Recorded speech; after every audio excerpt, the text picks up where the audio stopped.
Hello everyone, और कैसे हैं आप सभी लोग। आपका बहुत बहुत स्वागत है हमारे ओकुल में। पिछली क्लास में हम लोगों ने इंसर्जेंसी इन नॉर्थ ईस्ट में मिजोरम के बारे में देखा हुआ था। तो चलिए अब इससे आगे करते हैं मेघालय। और मेघालय के बाद 2-3 टॉपिक बचेंगे जहाँ पे हम लोग क्या करेंगे, त्रिपुरा एंड अरुणाचल प्रदेश को एक साथ करके एंड लास्ट में असम में देखेंगे क्या है नॉर्थ इंसर्जेंसीज। तो जो भी पार्ट है हमारा इंसर्जेंसी नॉर्थ ईस्ट वाला रीजन वो असम वाला लास्ट रहेगा, और इससे जो भी कॉजेज है, गवर्नमेंट ने क्या स्टेप्स लिए, पर्टिकुलर स्टेट्स को लेकर हम लोगों ने एक एक चीज डिस्कस किया है। ओवरऑल अगर आपको देखना है तो वो पहला वाला जो वीडियो देख लीजिएगा, इंसर्जेंसीज इन नॉर्थ ईस्ट। वहाँ पे सारे रीजन दिए गए हैं क्या क्या कॉज थे। एंड अगर पर्टिकुलरली कोई स्टेट से, अगर आप स्टेट से तो आएगा नहीं, लेकिन अगर आपको स्टेट्स का मेंशन करना है तो कई सारे कॉजेज एंड रीजन भी दिए गए हैं। तो चलिए शुरू करते हैं मेघालय के बारे में। स्टार्ट करने से पहले अगर आपने हमारा चैनल को सब्सक्राइब नहीं किया है तो सब्सक्राइब जरूर कर लीजिएगा, एंड साथ ही में बेल आइकन को प्रेस करना मत भूलिएगा ताकि आने वाली क्लास की इन्फॉर्मेशन आपको मिल सके। और अगर आपने हमारा टेलीग्राम चैनल नहीं ज्वाइन किया है तो टेलीग्राम चैनल भी ज्वाइन कर लीजिएगा। अगर आपने मुझसे लाइक बैंकिंग की तैयारी कर रहे हैं तो बैंकिंग अवेयरनेस पढ़ना चाहते हैं कहीं से, तो मेरे वीडियोस देख सकते हैं। हमारा ओकुल बैंकिंग में प्लेलिस्ट बना हुआ है, स्टार्टिंग फ्रॉम इंट्रोडक्शन से लेके आपको एंड तक का वीडियो मिल जाएगा। अगर कोई भी टॉपिक उसमें छूट गया हो तो मुझे कमेंट करके बता दीजिएगा, सर ये वाला टॉपिक या फिर भैया जो ये वाला टॉपिक मुझे बता दीजिए, मैं उस पर ऊपर वीडियो जल्द से जल्द लेके आऊँगा। तो शुरू करते हैं मेघालय। अगर आपने मेघालय का मैप देखा होगा तो कुछ इस तरह से दिखाई देता, बांग्लादेश के कुछ डायरेक्ट ऊपर ही है। तो जो मेघालय का मैप है समथिंग लाइक दिस। तो मेघालय में 3 ट्राइब्स रहती हैं। कौन कौन सी है? गारो, खासी, जैंतिया। गारो, खासी, जैंतिया। इन्हीं ट्राइब्स के बीच में ही ये थोड़ा इंसर्जेंसीज हो रही है। प्लस आपस के उन लोगों को ये लग रहा है, क्योंकि मेघालय का अगर आप जियोग्राफिकल एरियाज देखेंगे तो उनको ये लग रहा है कि कई सारे जो लोग हैं बांग्लादेशी लोग हैं, क्योंकि बांग्लादेश से लगा हुआ है ये वाला पार्ट। बांग्लादेशी लोग हमारे एरिया में घुस रहे हैं, हमारे एरिया में हमारा जो कल्चर है उस कल्चर को समाप्त कर रहे हैं, ऐसा उनका कहना है। तो जो मेघालय के स्टेट से ये असम से अलग हुआ था, इसका मेन एम यही था कि उनकी जो भी नीड्स है यहाँ पे, जैसे कि गारो है, खासिया है, जो जैंतिया, जो मेजर ट्राइब्स है, इनकी जो भी नीड्स थी उनकी जरूरतों को पूरा करने के लिए मेघालय को अलग किया गया था असम से। लेकिन उसके बाद एक डिस्कंटेंट हमेशा ही डिस्कंटेंट देखने को मिला अमंग द ट्राइबल पीपल, क्योंकि उनको ये लग रहा था कि सिक्योरिटी फोर्सेस के द्वारा इनको गलत तरीके से मिसहैंडल किया जाता है। और इंटर ट्राइबल कॉन्फ्लिक्ट है। मैं क्या बोला था आपको स्टार्टिंग में कि गारो और जैंतियाज या फिर खासीज, इनके बीच में ही कॉन्फ्लिक्ट देखने को मिलता है। इसकी वजह से प्लस जो यूथ का अनएम्प्लॉयमेंट है और inabilities to compete with non tribal businessman, क्योंकि ज्यादातर जो लोग हैं इस एरियाज में आते हैं, बिजनेस करते हैं, वही प्रॉब्लम हो जाती है, क्योंकि वहाँ के जो लोग हैं वो कम्पीट नहीं कर पा रहे हैं जो नॉन ट्राइबल बिजनेस के साथ। प्लस यहाँ पे इलीगल माइग्रेशन देखने को मिलता है फ्रॉम बांग्लादेश। और अगर हम बात करते हैं लाइक अदर जो हम लोगों ने अभी तक पढ़ा हुआ है, देखा हुआ है, जैसे कि नागालैंड हुआ, मणिपुर हुआ, मिजोरम हुआ, इनमें इंसर्जेंसीज इतनी ज्यादा नहीं, लाइक इनमें इंसर्जेंसीज ज्यादा थी, but as compare to the Meghalaya बहुत ही कम लीस्ट अफेक्टेड इंसर्जेंसीज रहा हुआ है नॉर्थ ईस्ट रीजन में। यहाँ पे जो प्रॉब्लम्स हम लोगों ने देख ही लिया है। प्लस सबसे ज्यादा यहाँ पे डर ये है कि इनके जो जो माइनॉरिटीज हैं, इन माइनॉरिटीज को लाइक इन लोगों को डर ये लगा हुआ है कि हमारी जो माइनॉरिटीज, हमारी जो ट्राइबल पॉपुलेशन है, ये कम हो रही है धीरे धीरे। उसका रीजन क्या है? यही सब कुछ के इलीगल माइग्रेशन हो रहा है, नॉन ट्राइबल जो कॉम्पीट नहीं कर पा रहे हैं नॉन ट्राइबल बिजनेस के साथ, यूथ के पास अनएम्प्लॉयमेंट नहीं है, ये सारे के सारे यहाँ से मूव आउट करेंगे एंड सो ऑन। उसकी वजह से एक सेवरल इंसर्जेंट्स ग्रुप देखने को मिले हैं। कुछ ऐसे इंसर्जेंट्स ग्रुप हैं इस राज्य में जो कि जैसे कि गारो नेशनल लिबरेशन आर्मी, जो दीज आर द मेन्स, जो मेन एक्सट्रीमिस्ट या फिर मेन इंसर्जेंट्स ग्रुप है, that is the GNLA, HNLC। ठीक है, हम बात करते हैं HNLC। तो एक HNLC जो है ये एक मिलिटेंट ऑर्गेनाइजेशन है जो ऑपरेट करता है मेघालय में। इसको फॉर्म्ड किया गया था, HNLC को फॉर्म्ड किया गया था 1992 में, और मेनली जो ऑपरेट करता है वो कुछ एरियाज में है। अगर हम बात करते हैं ये खासी हिल्स में ऑपरेट करता है। ये जो है that is operate in the Khasis hills.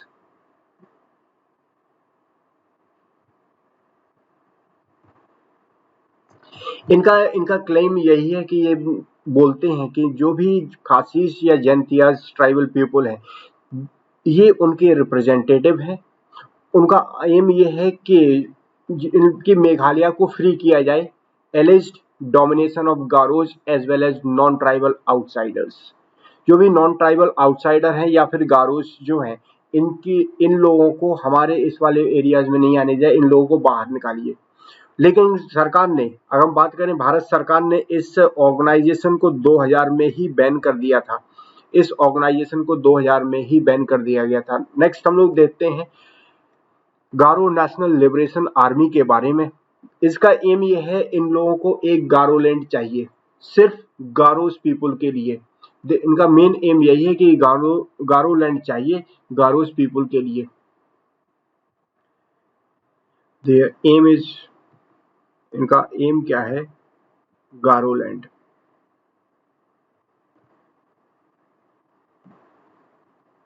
For Garo people. इसमें हम बात करते हैं 2009 में इसको बनाया गया था। यहाँ जो कि कंसिस्ट करता है 70 मेंबर्स, कुछ 70 लोग थे इसके अंतर्गत, और यहाँ पे most of whom are the ex member of. इसके शुरुआत में क्या है, एक पहले बनी हुई थी एक LAEF और ANBC। ये ANBC, LAEF and NDFC, what are these? देखिए इनका क्या है कि जो एचिन नेशनल वॉलंटियर काउंसिल हुआ, या फिर liberation of Achik elite forces है, या फिर national democratic front of Bodoland, इन सारे की मेंबर ने मिलके इस गारो नेशनल लिबरेशन आर्मी को बनाया गया था। ये GNI largely home grown insurgents force है in the states of Meghalaya. ये इसको सस्टेन किस तरह से किया जाता है? एक्सटॉर्शन से, स्मगलिंग एक्टिविटीज करके ये अपने आप को सस्टेन करते हैं, ताकि ये क्या करेंगे, ज्यादा से ज्यादा डिप्लॉयमेंट किया जाएगा फोर्सेस को। वहां उन फोर्सेस को जो भी डिप्लॉयमेंट करते हैं वहां पे इनको सपोर्ट मिलता है लोकल पीपल का। बॉम्बिंग में भी ये इन्वॉल्व होते हैं, अटैक्स में भी इन्वॉल्वमेंट होते हैं। एंड मेघालय ने जो भी विटनेस, अगर हम बात करते हैं जो अपसर्ज देखा गया वायलेंस, तो वायलेंस इन्हीं की एक्टिविटीज, जो गारो नेशनल लिबरेशन आर्मीज हैं, इनकी एक्टिविटीज से वायलेंस देखने को मिला मेघालय में, जो कि रिमेन एक्टिव। अभी भी ये एक्टिव ग्रुप है मेघालय में। इनका लिंक कई सारे ऑर्गेनाइजेशन के साथ था, जो हम लोगों ने पहले देखा है, ULFA है या NDBF है, और they were engaged in the violence activities against the security forces last year। अब हम बात करते हैं कार्बी एलोंग की। कार्बी एलोंग क्या है? ये एक मिलिटेंट ऑर्गेनाइजेशन है मेघालय में। ये क्लेम करता है कि they are the representative of Khasis and Jaintias tribal.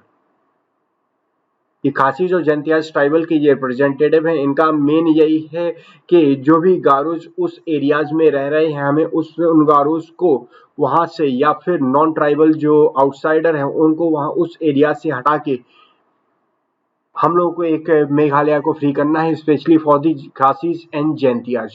क्या क्या अभी रिसेंट डेवलपमेंट हुए हैं?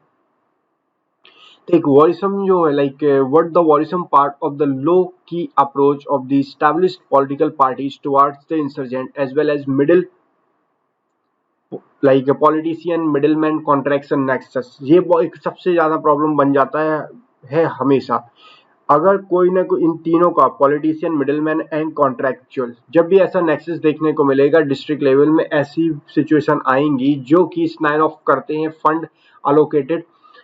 गवर्नमेंट ने क्या किया कि हमने माना कि फॉर एग्जांपल जैसे गवर्नमेंट ने, सेंट्रल गवर्नमेंट ने या फिर स्टेट गवर्नमेंट ने कुछ फंड अलोकेट कर दिए इस एरियाज के डेवलपमेंट के लिए। इस एरियाज के डेवलपमेंट में फंड तो यहाँ से अलोकेट कर गए, लेकिन ये जो पर्सन है, यहाँ पे एक पर्सन आ जाएगा मिडिलमैन और फिर कॉन्ट्रैक्चुअल। तो जो मिडिलमैन की वजह से कई सारा जो प्रॉब्लम्स प्रॉब्लम्स जो लिंक है इसके साथ, वो प्रॉपर तरीके से डेवलपमेंट नहीं हो पाता उस एरियाज का। जो नेक्सस है, इट इज लाइक यहाँ पे करप्शन देखने को मिला और डिस्टॉर्ट करते हैं visibilities of many central scheme among the common people. Common people जितने भी वहां पे जो लोग रह रहे हैं, उन लोगों को ये नहीं पता चलता है कि सेंट्रल जो भी स्कीम्स अनाउंस की गई हैं सेंट्रल गवर्नमेंट के द्वारा, वो उन तक कॉमन पीपल तक नहीं पहुंच पाती हैं। कुछ ऐसे प्रोजेक्ट्स हैं जो कि अंडरटेक किया गया under such scheme made appears as though they are being sanction at the behest of the local politician. कुछ ऐसा लगता है कि जो लोकल पॉलिटिशियन है उनके कहने पे कुछ प्रोजेक्ट्स को सैंक्शन किया गया है। प्लस क्योंकि लोकल पॉलिटिशियन अगर ये है तो लोकल पॉलिटिशियन यही मानेंगे कि दे आर द रिप्रेजेंटेटिव, वो उस चीज को रिप्रेजेंट कर रहे हैं। और इसके अलावा भी और कई सारे रीजंस हैं, जैसे कि क्लैशेस भी देखने को मिलते हैं लोकल और इलीगल माइग्रेंट्स के बीच में, और एथनिक टेंशन भी काफी ज्यादा है। एथनिक टेंशन क्या है कि जो इलीगल माइग्रेंट्स आ रहे हैं बांग्लादेश से, प्लस जो लोकल इंडिजिनस ट्राइबल पॉपुलेशन है, उनको यही डर लगा रहता है कि जो बांग्लादेशी हमारे देश में आ रहे हैं, हमारा जो रिलीजन है, हमारा जो कल्चर है, उस कल्चर को कंप्लीटली हटा दिया जाएगा। हम लोग को क्या है कि एक सोशल ऑडिट को स्ट्रेंथनिंग करना चाहिए ताकि ज्यादा से ज्यादा पब्लिक के अवेयरनेस फैली जा सके। क्या रोल है राज्य का या क्या रोल है सरकार का इन दी प्रमोटिंग डेवलपमेंट को प्रमोट करने में और लोगों के वेलफेयर को प्रमोट करने में, ताकि वो इंसर्जेंट्स को काउंटर किया जा सके। यहाँ पे इन्वॉल्वमेंट है, वहाँ पे जो भी लोग रह रहे हैं उनका पब्लिक पार्टिसिपेशन बहुत ज्यादा इंपॉर्टेंट है। देखिए क्रिमिनल एक्टिविटीज जो कि हो रही है in the Meghalaya, that is the remain still a major concern. वहाँ पे ट्रैफिकिंग ऑफ ड्रग्स होता है, जैसे कि गांजा हुआ, कोकेन, ओपियम। इसके अलावा भी smuggling of weapons, narcotics, black marketing, कई सारे। क्योंकि देखिए अब प्रॉब्लम यही हो जाता है कि अगर कोई भी राज्य अगर किसी भी देश के साथ बॉर्डर शेयर करता है तो वहां पे, और हमारा और बांग्लादेश के साथ कोई फेंसिंग तो है नहीं बॉर्डर में, फेंसिंग ना होने की वजह से ये प्रॉब्लम हो जाती है।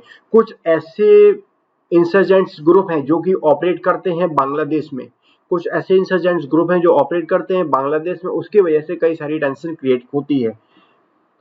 एक रिस्पॉन्स स्टेट्स को state response has effectively curved violence in the north east. जो पॉलिटिकल नेक्सस था उसकी वजह से इन्होंने जो भी प्रॉब्लम्स देखने को मिल रही थी वो भी सॉर्ट आउट किया गया। In return run extortion racket and all type of other illegal trades and get right to operate within the limit with impunity। अभी हम लोग बात करते हैं करंट सिचुएशन की। तो करंट सिचुएशन में देखा जाए तो मेघालय लिस्ट अफेक्टेड स्टेट्स है in the north east in terms of insurgents.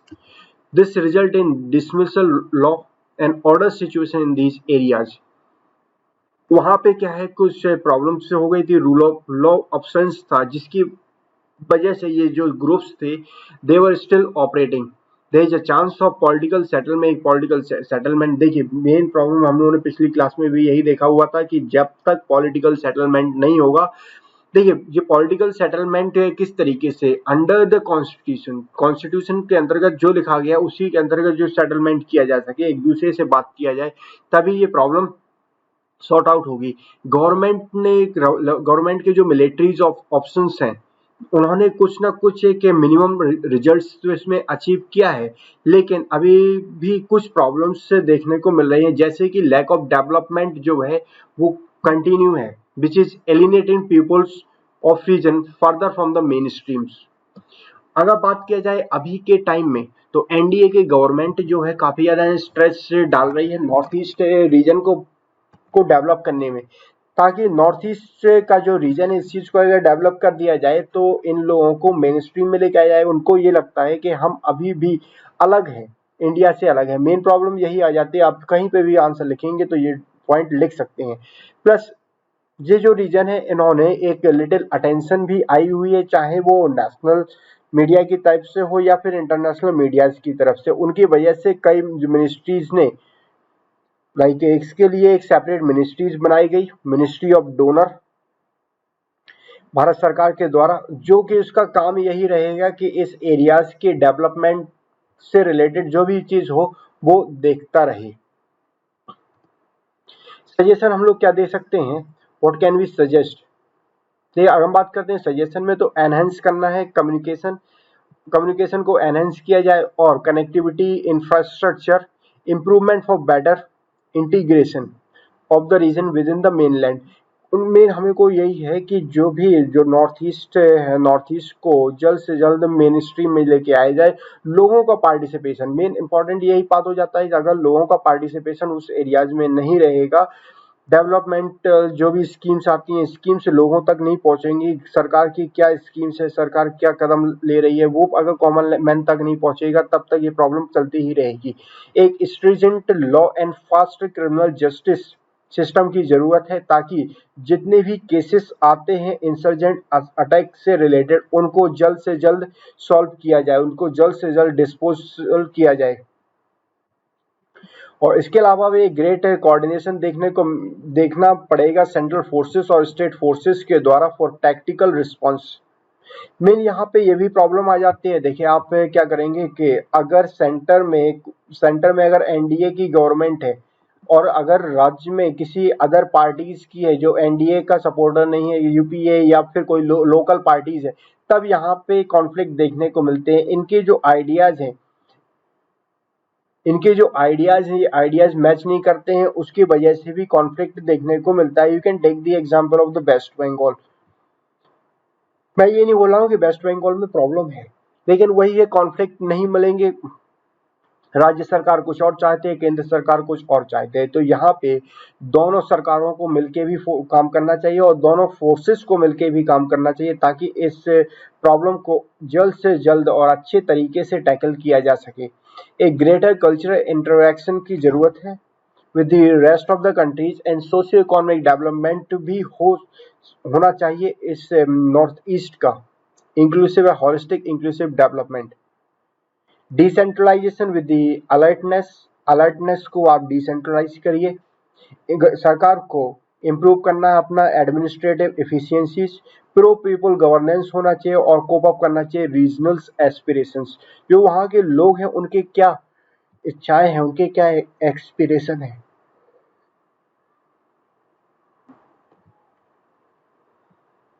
हम बात करें Maoist consolidation in north east, तो माओइस्ट का has been able to extend red corridor in the north east.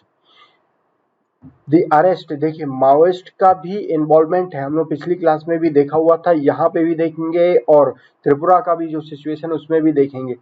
Maoist का यहाँ पे इन्वॉल्वमेंट होता ही है। एक अरेस्ट किया like the arrest of the various जो टॉप माओइस्ट लीडर थे उस एरियाज में 2019 में अरेस्ट किए गए, जिसकी वजह से ये देखने को मिला है कि इस नॉर्थ ईस्ट रीजन में भी माओइस्ट का इन्फिल्ट्रेशन है। Though at present they are restricted to certain pockets in this region, कुछ पॉकेट मतलब कुछ रीजन में ही रिस्ट्रिक्ट हैं, जैसे कि Assam Arunachal Pradesh border areas along with the possibility that they can extend, ये देखने को मिलता है कि आंध्र भी influence further in 2015। Maoist rebellion in northeast India is at the present in the latent phase। जो लेटेंट फेज है ये इन्वॉल्व करता है कि यहाँ पे मोबिलाइजेशन होगा मासेस का, पॉलिटिकल अवेकनिंग है, विजिटिंग विलेजेस और engaging in the small struggle of the local issues. ये स्टूडेंट्स को पिकअप करते हैं, स्टूडेंट्स के जो इश्यूज हैं उनको पिकअप करते हैं, करप्शन से फाइट आउट करना है, strong listed shelter as well as arm dumps and intensification of local militant elements. इसकी वजह से this exactly is what the Maoist, यही ये माओइस्ट जो है नॉर्थ ईस्ट रीजन में इस समय काम कर रहे हैं। बट जो फेस है इसको जल्द से जल्द निकाल दिया जाएगा, क्योंकि उनके जो मेन लीडर थे उनको पहले ही अरेस्ट कर दिया गया है, और जो यूथ है वो अभी भी कुछ यूथ से जो मेघालय से वो इनसे टच में है, and they are able to create a support base in the district of Golpara, Bongaigaon, Silchar, Karimganj and so on in the Assam. देखिए हमें पता है कि असम और मेघालय पास में, तो डायरेक्ट जो है वो इंसर्जेंट ग्रुप जो माओइस्ट है वहां से लिंक इनका बन जाता है। किस तरीके से इस्लामिस्ट मिलिटेंसी से स्प्रेड हुई, देखिए नॉर्थ ईस्ट जो है वो 1880 किलोमीटर का बॉर्डर शेयर करता है बांग्लादेश के साथ, एंड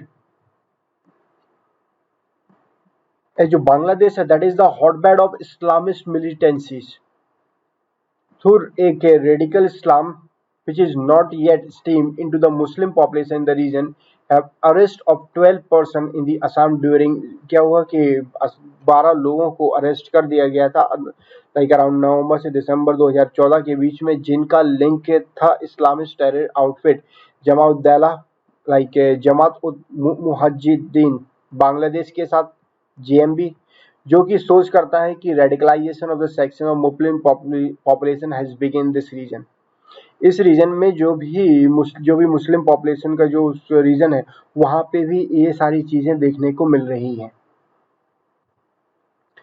तो इसकी वजह से जो like through Islamist militancy is yet to find, अभी भी सरकार को, देखिए ये जो मटेरियल है कुछ पुराना है, कुछ आप अपडेटेड रहिए, लेकिन हमें ये पता है कि इस्लामिक मिलिटेंसी का अगर ये देखने को मिला है कि सरकार अभी भी ये देख रही है कि नॉर्थ ईस्ट में उसका क्या रूट है, and it may see effort from the Islamic to spread radical Islam among the Muslim population region in 2015।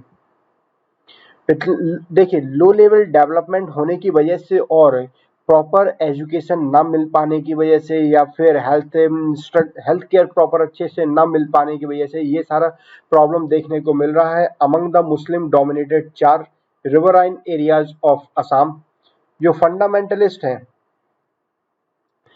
what they are trying to do, वो ये बोल रहे हैं, उनका यही है कि जो भी इश्यूज हैं ये इश्यूज से they are the people towards their fold using these issues.